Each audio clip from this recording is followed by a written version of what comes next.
It's snapped over the head of Peyton Manning. A flag is down, and the ball's out of the back of the end zone.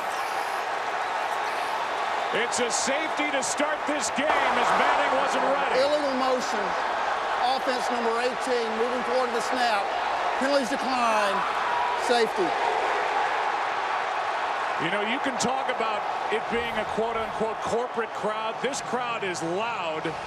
They talk about the 12th man in Seattle. Look how this game starts. Yeah, but just a miscommunication there. Peyton Manning is coming up to the line to either make a protection check or change the play. And Manny Ramirez, the center, he doesn't know that. He snaps it over his head. And